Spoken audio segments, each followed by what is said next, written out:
el usuario escribe un comando.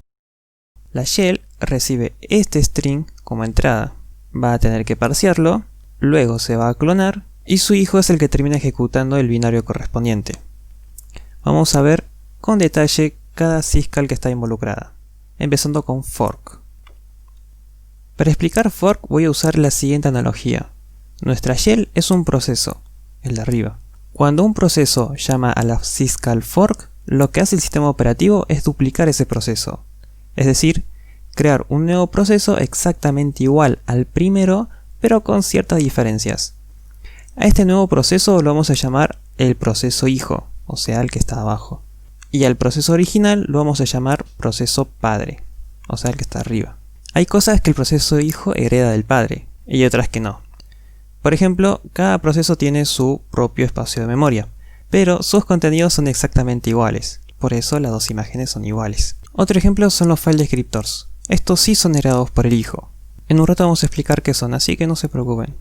Fork es una syscall que no toma argumentos y devuelve un número no negativo. Ese número, que lo guardamos en la variable PID, en referencia a process ID, es distinto según el proceso en el que estemos.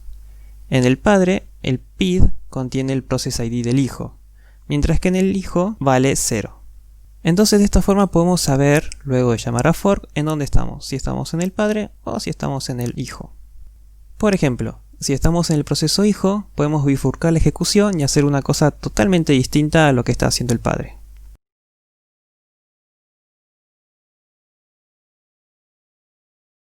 Continuamos con pipe. Bien, tenemos el control de dos procesos, pero ¿cómo podemos hacer para que se comuniquen entre sí? Hay muchas formas, pero una útil para nuestro caso son los pipes. Lo podemos pensar como una tubería, donde de un extremo un proceso va a escribir y del otro extremo otro proceso lo va a leer. Sí, es unidireccional. ¿Cómo lo usamos? Antes del fork vamos a crear un arreglo de dos enteros. Ese va a ser como nuestro pipe. Luego le vamos a pasar un puntero de este arreglo a la syscall, quien nos va a devolver dos file descriptors. Uno que apunta al extremo donde se lee y otro al extremo donde se escribe. Espérate. ¿Qué es un file descriptor? Dijiste que lo ibas a explicar y no lo estás explicando. Bueno, resulta que cada vez que un proceso quiere leer o escribir un archivo, primero tiene que abrirlo.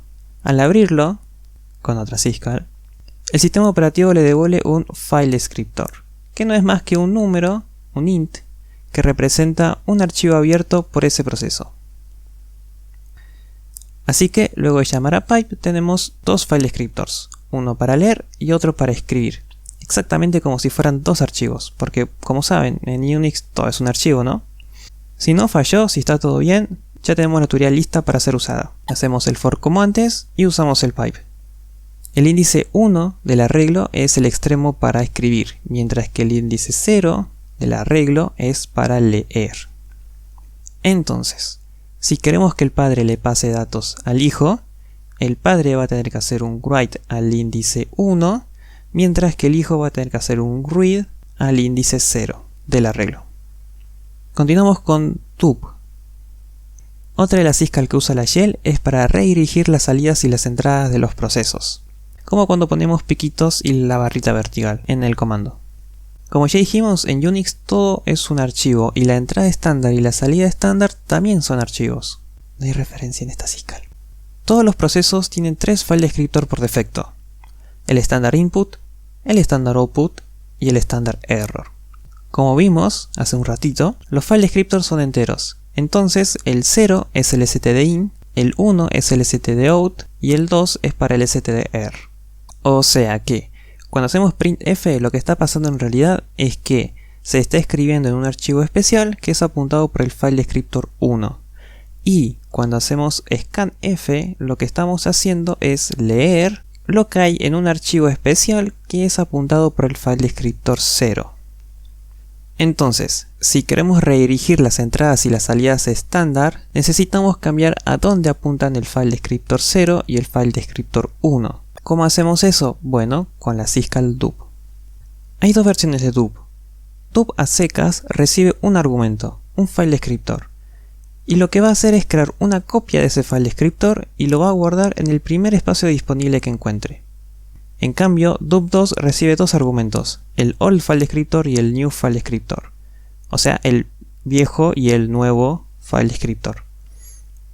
Y lo que va a hacer es copiar el viejo, como hace dup a secas, pero en vez de guardarlo en el primer espacio disponible, va a guardarlo en new file descriptor.